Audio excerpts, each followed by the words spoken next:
Tafakurnya berfungsi, tadzakurnya menjadi hidup, disebut dengan akal. Jadi produk pikiran dan zikiran itu disebut dengan akal atau berakal atau akal. Nah,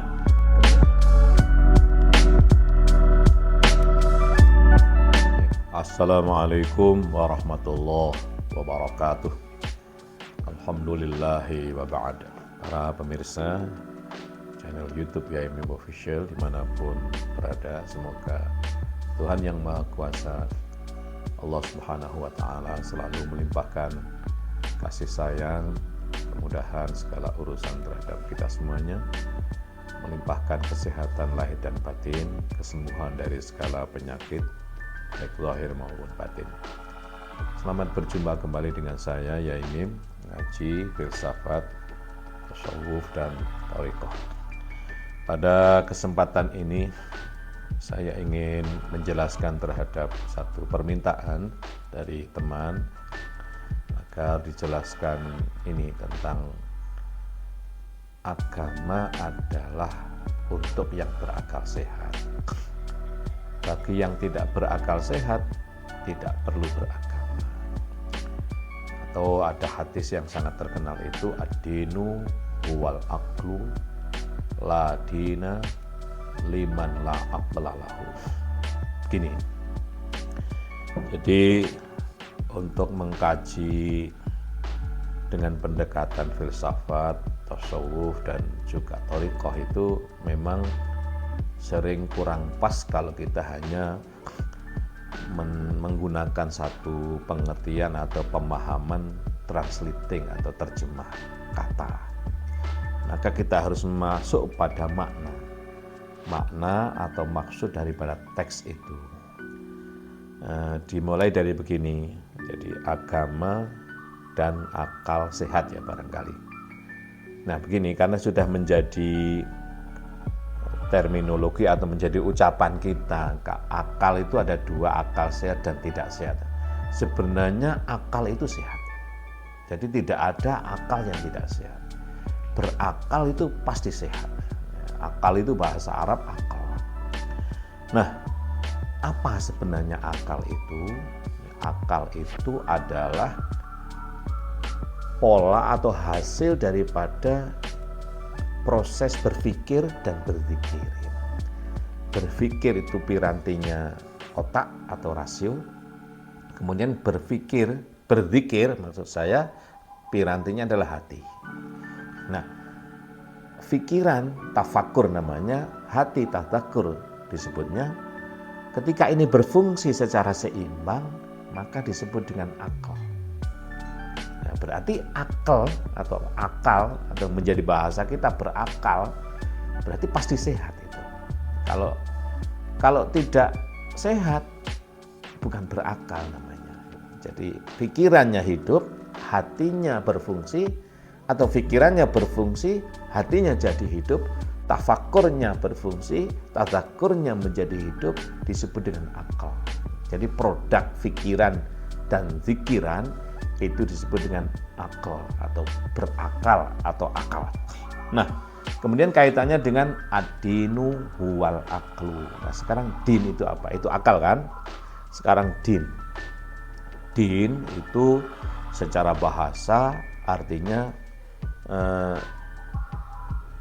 realitas nyata, realitas dan nyata pada diri masing-masing seseorang, terjadi real dan nyata pada masing-masing subjek, interaksi satu dengan yang lainnya, interaksi individu dengan individu, individu dengan kelompok, kelompok dengan kelompok, dengan perbedaan latar belakang yang beraneka ragam, warna kulit yang tidak sama, bahasa yang berbeda, adat istiadat yang beraneka ragam, tapi tidak dipersoalkan.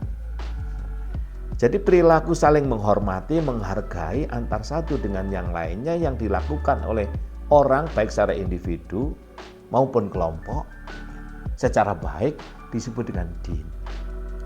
Nah, tempat terjadinya interaksi saling menghormati, menghargai tanpa mempersoalkan hal-hal yang sifatnya fisik, warna kulit, status sosial, derajat kekayaan dan sebagainya, tidak dipersoalkan. Tempatnya itu dalam bahasa Arab disebut dengan Madin.